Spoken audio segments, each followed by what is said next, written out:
Le mercredi dernier, des proches de Guillaume Soro, dont trois députés, placés sous mandat de dépôt, après leur interpellation le 23 décembre dernier à Abidjan, ont été mis en liberté sous condition. Cette décision de la justice ivoirienne a été saluée par le collectif des femmes et parents des détenus de la crise post-électorale, COFED, de 2010 à 2011.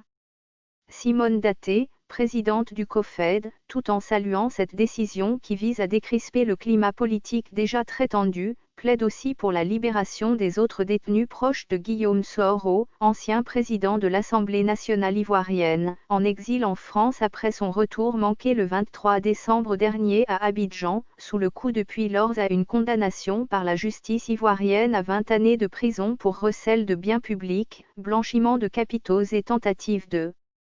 déstabilisation. Tout comme dans le même ordre d'esprit, de la même nature et du même but, la présidente du COFED invite instamment les autorités ivoiriennes à étendre cette largesse à toutes les personnes interpellées consécutivement aux manifestations de rue, entamées depuis le 13 août 2020, contre le projet de troisième mandat de M. Alassane Ouattara. Ces personnes en détention suite à ces manifestations ont, de par leurs actes, voulu tout simplement exprimer et faire valoir leurs prérogatives démocratiques, telles que le leur confère la Constitution ivoirienne. Une raison pour laquelle, le COFED réitère le vœu que le pouvoir accorde une oreille attentive aux sollicitations ci-dessus formulées, estime Simone Daté.